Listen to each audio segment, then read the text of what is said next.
for the tuberculosis. ठीक, तो these are the 3 new drugs which are there: bedaquiline, delamanid, pretomanid, and these are the repurposed drugs: linezolid, amoxicillin, meropenem, clofazimine, imipenem, celestine. Why I am focusing on repurposed? Because these drugs are now currently used in the newer oral drug regime. I mean to say everything in the TB is given orally, not injectably. पहली बात समझिए, अब जो भी drug आती है, जो भी ड्रग देनी है टीबी में, वो ओरल देनी है, इंजेक्टेबल नहीं देनी है. क्लियर? चलिए, ये नई ड्रग है बेडाक्विलिन. बेडाक्विलिन पे मैं थोड़ा 3-4 स्लाइड लिखा हूँ, बिकॉज बेडाक्विलिन इंपॉर्टेंट है and it can come in your exam also as a short note. Bedaquiline है क्या? Bedaquiline is a diaryl. आप लोगों को ढूंढने में थोड़ी मुश्किल आएगी किताबों में, मैं इसलिए कह रहा हूँ किताबों में मिलना थोड़ा मुश्किल आएगा, बिकॉज किताबों एकदम लेटेस्ट नहीं है, वो थोड़ी पुरानी है, ये डिफरेंट जगह से निकाली गई है. Bedaquiline diaryl quinoline having. Bedaquiline का स्ट्रक्चर अगर देखोगे आप तो इसमें एक अल्कोहल मोइटी है और एक अमीन ग्रुप लगा हुआ है. लगा है? This is alcohol and this is amine group, है ना? तो because of this alcohol and amine group, इसी के कारण इसका इफेक्ट आता है, एंटी माइक्रोबैक्टीरियल इफेक्ट आता है because of these 2 side chain. Side chain में क्या लगा है? अल्कोहल एंड अमीन ग्रुप, और इस अल्कोहल और अमीन ग्रुप के कारण ही इसका इफेक्ट आता है. मैकेनिज्म ऑफ एक्शन, ये एक पंप होता है जो टीबी बैक्टीरिया के अंदर होता है, और इस पंप के कारण एटीपी सिंथेसाइज होता है. इस पंप के कारण एटीपी सिंथेसाइज होता है और बेडाक्विलिन एक्ट करता है इसी पंप पे. मोर स्पेसिफिकली अगर जाएंगे, अगर आप अच्छे एग्जाम्स दोगे, अगर आप बाद में जब अच्छे एग्जाम दोगे तो वो मोर स्पेसिफिकली पूछेगा कि बेडाक्विलिन किस साइट पे एक्ट करता है, किस सब यूनिट पे, ए सब यूनिट पे, सी सब यूनिट पे कि बीटा सब यूनिट पे. तो ये है C sub unit. Bedaquiline specifically act on sub unit C और of ATP synthase leading to inhibition of proton pump activity. आप लोग के लेवल के लिए ठीक है, लेकिन बट अगर हायर लेवल पे जाओगे आप तो सी सब यूनिट पे बेडाक्विलिन एक्ट करता है, इनहिबिट करता है एट सी. फार्माकोकाइनेटिक्स बेडाक्विलिन की. बेडाक्विलिन बहुत ही एक टर्म पे, मतलब उसकी हाफ लाइफ अगर देखोगे आप, हाफ लाइफ देख रहे हो, this is 165 days, 5.5 months, 5.5 months half life. सुना था किसी की? एक ड्रग की 6 महीने तक हाफ लाइफ है उसकी, मतलब आप just you can imagine that. इसीलिए इतनी वंडर ड्रग है ये. और क्यों इतनी 165 डेज इसकी हाफ लाइफ है? Because of its structure. इसका कैटायनिक एम्फीफिलिक प्रॉपर्टी होती है, मतलब जहाँ जाता है जाके चिपक जाता है, जहाँ भी जाता है, जिस टिश्यू में जाता है जाके चिपक जाता है. This is the property of bedaquiline, cationic amphiphilic property. इसीलिए उसकी हाफ लाइफ ज़्यादा होती है. बट देन ऑल्सो सीएनएस में पेनिट्रेशन बेडाक्विलिन का बहुत कम होता है, वेरी पुअर सीएनएस पेनिट्रेशन. तभी हम, अगर सीएनएस टीबी है, टीबी मेनिंजेस की है, तो हम बेडाक्विलिन, तो हम ओरल से काम नहीं कर पाता, ये it can not penetrate into the CNS. Another important thing कि बेडाक्विलिन मेटाबोलाइज होता है बाय CYP3A4 से. CYP3A4, ज़्यादातर ड्रग्स CYP3A4 से मेटाबोलाइज होती है, दिस यू नो.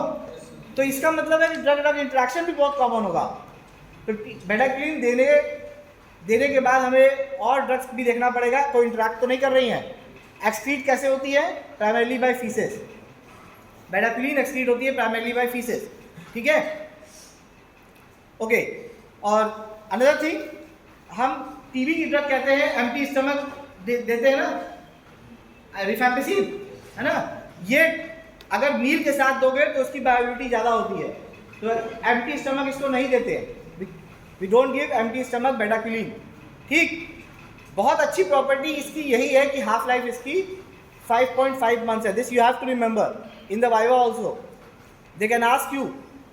मेरे वाइवा में पूछा था जब मैं एमडी का एग्जाम दे रहा था, तो बेडाक्विलिन की हाफ लाइफ पूछा था. I was not knowing that time कि बेडाक्विलिन की हाफ लाइफ इतनी ज़्यादा, तभी ये पूछ रहा है. तो हाफ लाइफ इतनी ज़्यादा होती है 5.5 मंथ्स. ओके, ये बेडाक्विलिन सिर्फ और सिर्फ एमडीआर टीबी के लिए है, मतलब रेजिस्टेंट टीबी के लिए है, not for the drug sensitive TB. Drug sensitive TB के लिए जो आपने पढ़ा है HRZD वही है. एमडीआर टीबी के लिए बेडाक्विलिन है, बस ये याद रखना है. ये इसका रिजीम है, बेडाक्विलिन कैसे दिया जाता है। अगर आप लोगों को याद होता है तो वेल एंड गुड, बट लेकिन ये है 400 मिलीग्राम वंस डेली, फिर 200 मिलीग्राम 3 टाइम्स पर वीक। 2 हफ्ते तक ये चलाएंगे 400 मिलीग्राम, फिर 24 हफ्ते तक 3 to 24 वीक्स तक वी विल गिव 200 मिलीग्राम। ठीक, चलो एडवर्स इफेक्ट। बेडाक्विलिन से सबसे ज़्यादा हमें दिक्कत क्या है? सबसे ज़्यादा दिक्कत है कार्डियक टॉक्सिसिटी, क्योंकि वो लीथल है। बेडाक्विलिन क्यूटी प्रोलॉन्गेशन करता है, it prolong the QT interval. तो हमें कोई ऐसी ड्रग नहीं देनी है साथ में जो क्यूटी इंटरवल प्रोलॉन्ग करे। तो ये बहुत इंपॉर्टेंट था इसका। बेडाक्विलिन का अगर एक एडवर्स इफेक्ट लिखना हो आपको तो what you will write? QTc prolongation, जरूर से ये रिमेंबर। नाउजिया वोमिटिंग चलता रहता है, ठीक है। Done, okay. The second drug is delamanid. Delamanid का थोड़ा सा अलग है, वो इनहिबिट करती है मिथॉक्सीमाइकोलिक कीटोमाइकोलिक एसिड, जो कि सेल वॉल का कंपोनेंट है। तो बेडाक्विलिन का डिलामेनिड का मैकेनिज्म ऑफ एक्शन है inhibit the methoxymycolic ketomycolic. Approved for again MDR TB. Drug sensitive TB में नहीं देना है, approved for MDR TB. Better absorption with food, और इसकी हाफ लाइफ 30 to 38 आवर्स है, and primarily metabolised in blood by albumin. Okay, delamanid indicated है for children above 6 years of age। And another delamanid का भी यही है दिक्कत, क्यूटीसी interval को प्रोलॉन्ग करता है डिलामेनिड भी। ठीक, now come to the regime part. जो मेरा पार्ट था रिजीम पार्ट, अब उस पे आते हैं। रिजीम पार्ट में क्या है? पहले जो गाइडलाइन थी वो आरएनटीसीपी की थी, 2016 गाइडलाइन 2016 की। और 2016 की जो गाइडलाइन थी उसमें 12 to 18 months long treatment was replaced by short 6 to 9 months treatment. लेकिन इसके बाद भी आरएनटीसीपी की गाइडलाइन में 2 कैटेगरी थी। आप यही पढ़ते होगे, कैटेगरी 1 कैटेगरी 2 पढ़ते थे, but this has been replaced. अब मत लिखना, you don't have to write कि कैटेगरी 1 कैटेगरी 2 कुछ होता है। जो कैटेगरी जो सब एक ही कैटेगरी है। ये था पहले की ट्रीटमेंट का गाइडलाइन। न्यू केस था कैटेगरी 1 और this one was category 2, HRZE HRE। ये पुराना ट्रीटमेंट है, ये भी पुराना हो गया है, ये आप लोग नया समझते होगे, बट दिस इज ओल्ड। ये ओल्ड है, अब ओल्ड पे ज़्यादा डिस्कस नहीं कर रहे हैं। एमडीआर टीबी का ये था, ये एमडीआर टीबी का था, इसका भी निमोनिक बनाया था मैंने, लेकिन अब बेकार है ये, तो we don't use. XDR TB का भी ये पुराना रिजीम है, ठीक है, लिखने की जरूरत नहीं है, पुराना आपको मिल जाएगा किताबों में भी। अब 2018 में न्यू रिकमेंडेशन आया, उसमें कहा कि कैटेगरी 1 और कैटेगरी 2 को एक ही में मिला दिया, और जो ये रेजीम है पहला वाला HRZE HRE सिर्फ यही चलेगा और कुछ नहीं चलेगा, ठीक है। मतलब ये RNTCP को चेंज कर दिया गया है, अब इसका नाम RNTCP नहीं है। What is C in this? Control. Now we are going away forward. हमें eliminate करना है। Now we are eliminating control with the E. तो नेशनल ट्यूबरक्लोसिस एलिमिनेशन प्रोग्राम। अब आपको RNTCP नहीं लिखना है, NTEP लिखना है, ठीक है। इसीलिए NTEP अलग गाइडलाइन आई है, और ये लास्ट ईयर आई है 2021 में। अब कोई अगर पुराना पढ़ाएगा भी तो भी आपको याद नहीं रखना, पुराने का कोई मतलब नहीं है, क्योंकि जो एग्जामिनर चेक करेगा तो उसको नया चाहिए होगा। क्लियर? अब देखिए, ये नया वो उसका है चार्ट। एक ही कैटेगरी है, category 1, category 2 is removed in 2018, category 3 in 2010। Daily regime आ गया था, 2016 से डेली रिजीम आ गया था। पहले हम इंटरवल में देते थे, अब डेली रिजीम आ गया था। तो कैटेगरी 1 MDR XDR ये है, ये नया। बेटा this will be in YouTube, बाद में उसको देख के चाहे स्क्रीनशॉट ले लेना, कुछ करते रहना। अभी मोबाइल मत चलाओ, अभी मोबाइल हमारे सामने मत चलाओ, आप लोग बाद में देख के उसको करते रहना। ये नया वाला है, जो चाहे कैटेगरी 1 हो चाहे कैटेगरी 2 हो, आपको मतलब चाहे न्यू केस हो चाहे प्रीवियसली ट्रीटेड केस हो, you have to give HRZD daily. HRZD daily, इसका मतलब डेली होता है, daily for how many months? 2 months. CP में HRE, पहले HR था बस, now you have HRE also for 4 months, total duration 6 months. Clear? This is regime of drug sensitive TB, मतलब HRZD से सेंसिटिव है, ठीक है। तो एक ड्रग सेंसिटिव हो गया। Now coming to the second one, पहले कुछ डेफिनेशन समझ लीजिए। मोनो ड्रग रेजिस्टेंस कब कहते हैं, पॉली कब कहते हैं, MDR कब कहते हैं, XDR कब कहते हैं। मोनो कब कहते हैं? Resistant to any first line drug except rifampicin. अगर रिफैम्पिसिन से रेजिस्टेंट हो गया तो it will land up in the MDR। यहां पे भी रिफैम्पिसिन से रेजिस्टेंट नहीं होता है, पॉली ड्रग रेजिस्टेंट में भी रिफैम्पिसिन से रेजिस्टेंट नहीं होता। तो आप एक टर्म याद रखिए, अब एक टर्म मैं बोलने वाला हूं, क्या? MDR/RR। MDR/RR, इसका मतलब कि अगर रिफैम्पिसिन से रेजिस्टेंस है तो एक टर्म याद रखेंगे, आपको सारी डेफिनेशन याद हो जाएगी, नहीं तो फिर ढूंढते रहना बैठ के। रिफैम्पिसिन से रेजिस्टेंट है तो इसका मतलब कि it's a multi drug resistance. Rifampicin से सेंसिटिव है, it's a mono drug resistance और पॉली ड्रग रेजिस्टेंस, ठीक है। तो इन दोनों का रेजीम एक होता है, इनका मोनो एंड पॉली का, इनका रेजीम अलग होता है और इनका रेजीम अलग होता है। तो you have to remember MDR/RR, MDR/RR। That means rifampicin से रेजिस्टेंस है, H को भी H से भी होता है MDR में, मतलब एक टर्म बता रहे याद करने का कि कैसे आप याद करोगे, डिफरेंशिएट कैसे करोगे। तो रिफैम्पिसिन से रेजिस्टेंस है तो मतलब it is lying in the MDR case. Clear? ठीक है। और एक्सट्रीमली ड्रग रेजिस्टेंस में तो और भी ड्रग से रेजिस्टेंट होने लग जाए, फ्लोरोक्विनोलोन से, any second line injectable drug से। Now come to the this regime, ये नया है रेजीम। मैंने बोला था ना मोनो और पॉली का एक ही रेजीम होगा, लास्ट स्लाइड में I have told you mono and poly का there will one regime, mono and poly drug resistant TB। Rifampicin resistant not detected, देखिए अगर रिफैम्पिसिन रेजिस्टेंट डिटेक्टेड हो जाता तो it will land in the MDR/RR। तो इसमें क्या है, कौन कौन, अच्छा रिफैम्पिसिन से रेजिस्टेंस नहीं है, सिर्फ किससे रेजिस्टेंस है? आइसोनियाजाइड। H इज आइसोनियाजाइड को I नहीं लिखते, आइसोनियाजाइड को H लिखते हैं। H is isoniazid. आइसोनियाजाइड से रेजिस्टेंस है तो बाकी कौन सी बची ड्रग? बाकी फर्स्ट लाइन ड्रग कौन सी बची? पैरासिनामाइड, इथेम्बुटॉल, रिफैम्पिसिन। ये दिख रही है, ये दिख रही है, this you can see, this is rifampicin. मैं तरीका बता रहा हूँ याद करने का।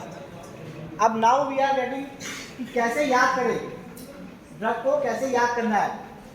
आपने कोई पता है, अगर डेफिनेशन पता है, डेफिनेशन के हिसाब से H रेजिस्टेंस है तो H ना देके बाकी 3 दे दिए, रिफैम्पिसिन, इथेम्बुटॉल, पैराजिनामाइड, और H को रिप्लेस कर दिए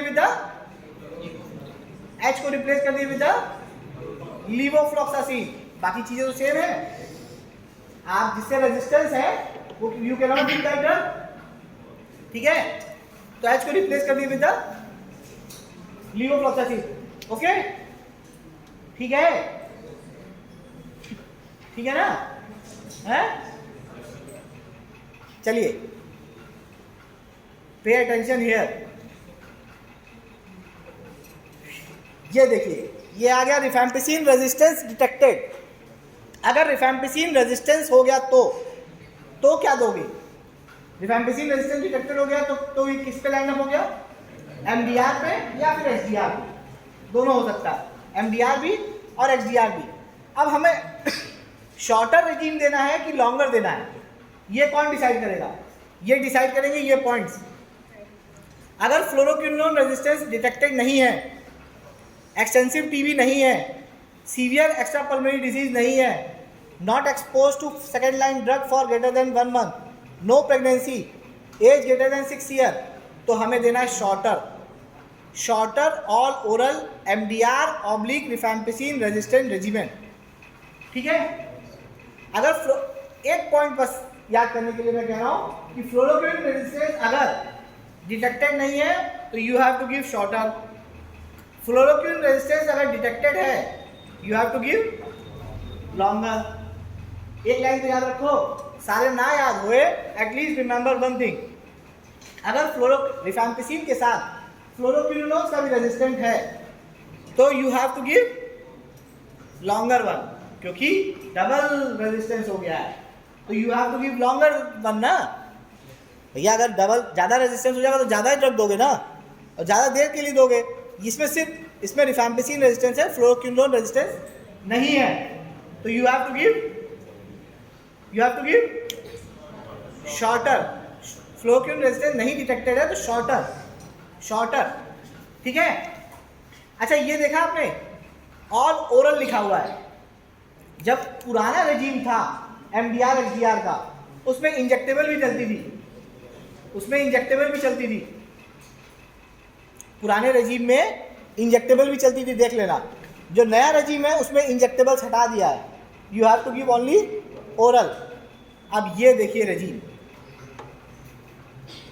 याद हो जाएगा?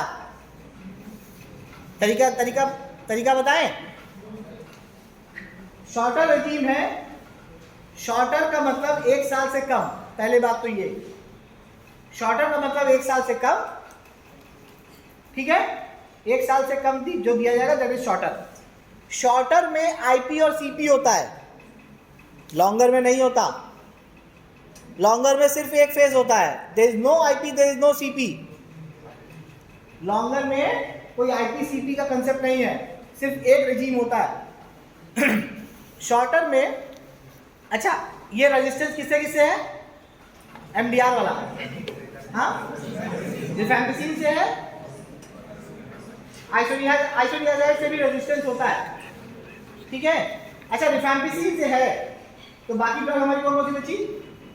Isoniazid, ethambutol, pyrazinamide. इसमें दिख रही है आइसोनियाजाइड, ये H के ऊपर H लगा हुआ है, व्हाट इज दिस?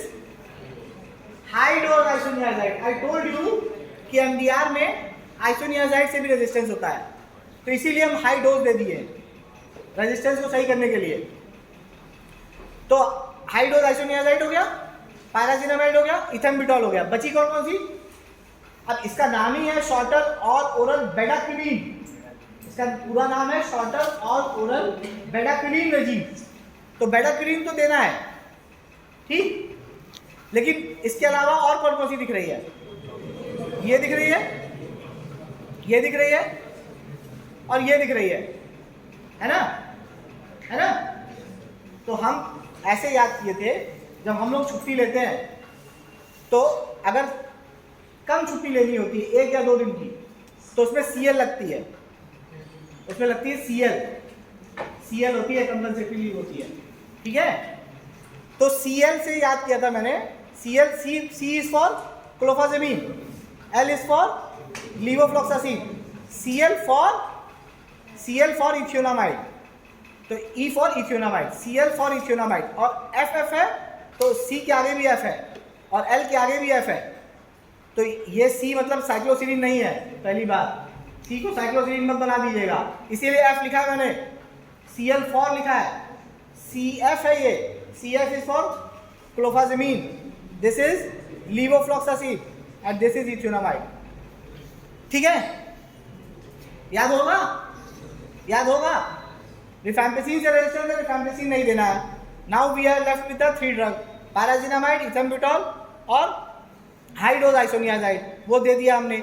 इसके अलावा 3 ड्रग और है हमारे पास, इसका नाम ही होता है shorter all oral bedaquiline containing MDR regime. इसीलिए इसमें बेडाक्विलीन एडेड है, 3 ड्रग बची, लिवोफ्लॉक्सासिन, क्लोफाजेमिन और इथियोनामाइड। तो इसको याद कर लीजिए, Cl फॉर इथियोनामाइड। ठीक है, ओके। सीपी में देखिए कुछ नहीं किया है, आगे की हटा दीजिए। ये वही है, लिवोफ्लॉक्सासिन, क्लोफाजेमिन, पाराजिनामाइड, इथेम्बुटॉल, और ये आगे का हटा दिया, 2 आइसोनियाजाइड और इथियोनामाइड हटा दिया। अगर आईपी याद हो गया तो सीपी याद हो जाएगा, लास्ट के 2 हटा दो, सीपी हो गया। ठीक है। अब ये चीज है कि ये रेजीम 1 साल से कम का है, तो दोनों को मिला के कितना महीना हुआ? 1 साल से कम है ना, लेस देन 1 ईयर है, 4 to 6 मंथ एंड 5 मंथ, तो लेस देन 1 ईयर हो गया। ठीक है, ये 4 to 6 मंथ के लिए है और ये 5 मंथ के लिए है। Bedaquiline is for bedaquiline only given for 6 month. Bedaquiline 6 month के लिए दिया जाता था, इसीलिए लिखा है। ठीक, क्लियर? याद करिए, याद करना पड़ेगा, क्योंकि अगर प्रिस्क्रिप्शन आएगा तो you have to write in the prescription also in this regime. याद करना पड़ेगा, ऐसे याद कर लीजिए। NTEP guideline has changed shorter injectable containing MDR regime to shorter oral bedaquiline containing MDR RRTB regimen. तो full name is shorter oral bedaquiline containing. अब दूसरी है, ये डोजेज है, this you don't have to remember, बस लगा दिया है मैंने। ये सारी डोजेज है अलग अलग ड्रग की, जो MDR की टीवी की डोजेज है। ये लॉन्गर MDR टीवी को इन्होंने ग्रुप में डिवाइड कर दिया है, 3 ग्रुप में डिवाइड कर दिया है, group A, group B, group C. ठीक, अभी इसको देखेंगे, पहले let's see this one.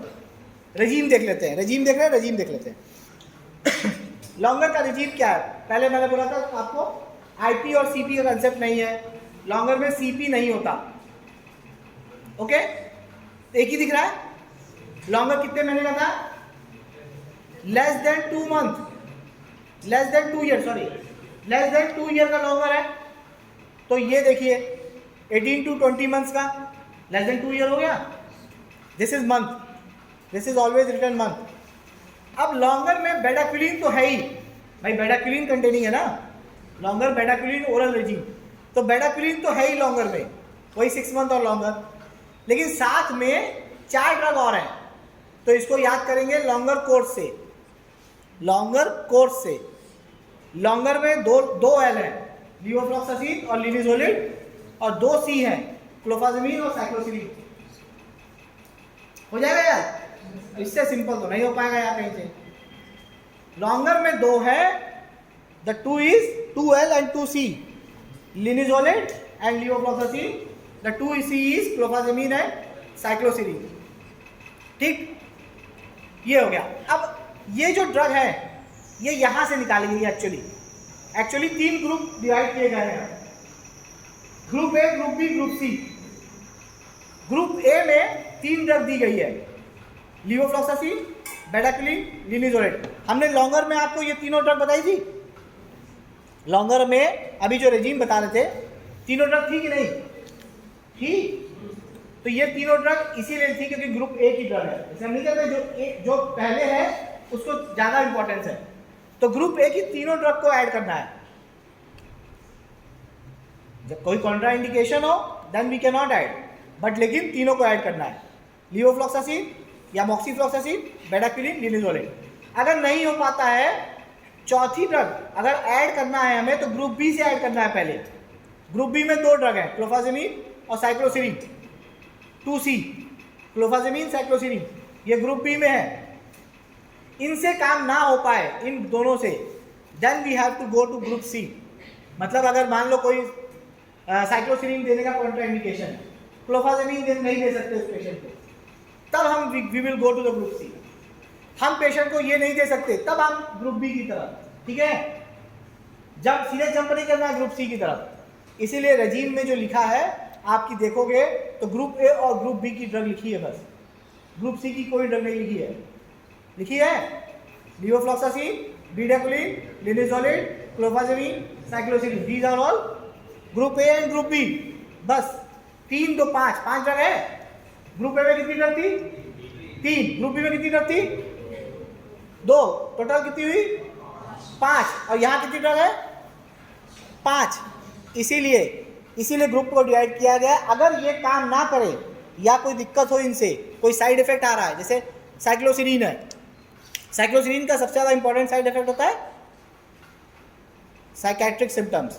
Side is cyclo psychiatric. Cycloserine psychiatric symptoms बहुत करता है।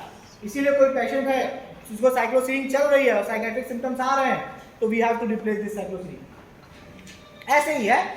तो ये सब मान लो जैसे बेडाक्विलिन चल रही है। बेडाक्विलिन मैंने बताया क्या करता है सबसे ज़्यादा दिक्कत बेडाक्विलिन से। अब कोई कार्डियक पेशेंट है जिसका क्यूटी प्रोलॉन्गेशन है, उसमें बेडाक्विलिन दोगे? नहीं दोगे।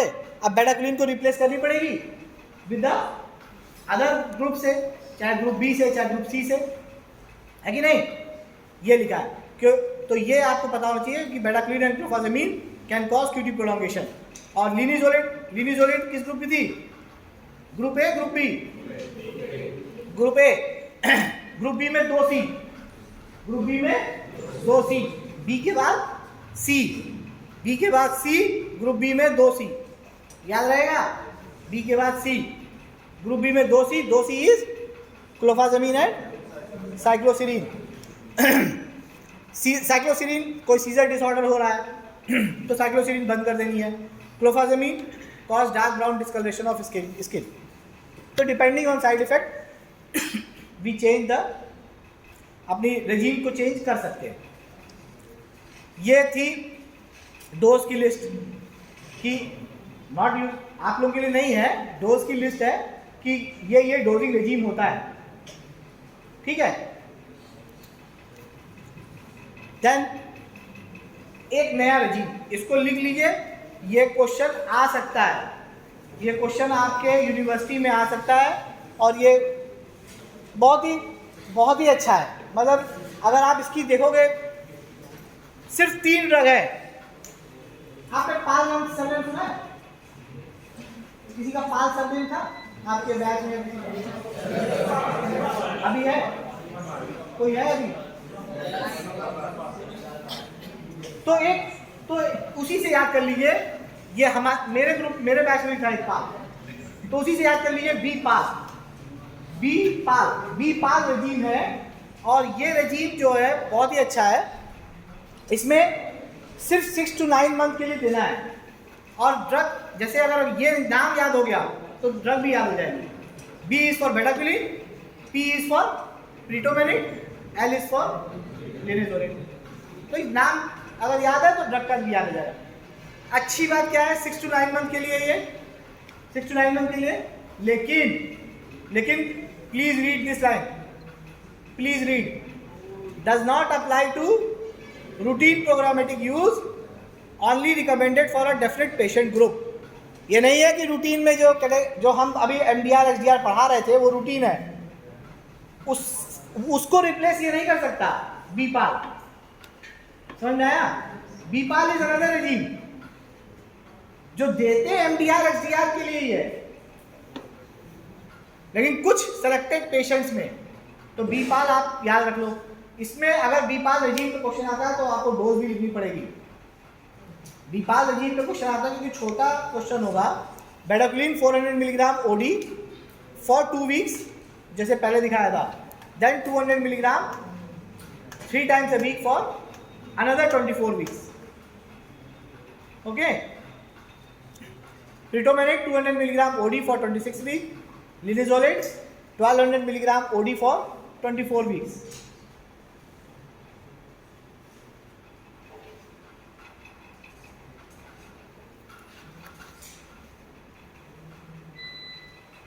ठीक है, चलिए बढ़े। Recommended for MDR TB patient with resistant to fluoroquinolone, not exposed to or less than 2 week exposure bedaquiline and linezolid. तो बीपाल रेजीम की एफिकेसी बहुत अच्छी थी। 90% efficacy among XDR and 92% 90% and 92% MDR and XDR with fluoroquinolone resistance. तो बीपाल regime को prefer किया जाता है। अगर छोटा रेजीम है 6 to 9 मंथ्स का रेजीम है तो दे दिया जाता है बीपाल रेजीम। ठीक है, ठीक। इसीलिए कह रहे हैं बेडाक्विलिन बहुत इंपॉर्टेंट ड्रग है। Bedaquiline was a wonderful drug. इसके बहुत टाइम बाद आई थी एक ड्रग टीबी की, बेडाक्विलिन। फिर एक ये होता है टीबी प्रिवेंटिव ट्रीटमेंट, मतलब ये कि अगर कोई घर में किसी को टीबी हो गया है ना, तो अगर आपको प्रोफाइलेक्सिस लेना है एंटी टीबी तो वो उसका ट्रीटमेंट है। अगर कोई पीपल लिविंग विद HIV है तो 6 मंथ डेली आइसोनियाजाइड। अगर इन्फेंट्स है जैसे, तो सबका अलग अलग लिखा हुआ है कितने महीने की देनी है, लेकिन सबसे ज़्यादा इंपॉर्टेंट ड्रग कौन सी है? आइसोनियाजाइड। प्रोफाइलेक्सिस में भी आइसोनियाजाइड देते हैं। ठीक, 6 मंथ आइसोनियाजाइड।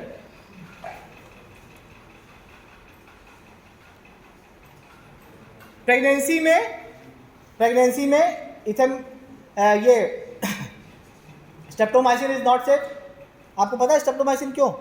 मैंने बताया था क्या करती है स्टेप्टोमाइसिन। अमाइनोक्लोपिसाइड पढ़ाया था, ऑटोनेफ्रोन, you know. Streptomycin is not safe, यार प्लेसेंटा को भी क्रॉस कर जाती है।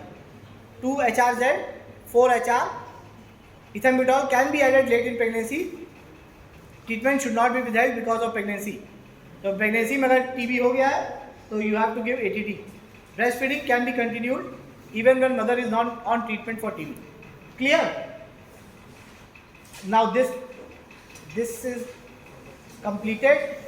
You have to remember this regime. So you want XDR and this regime for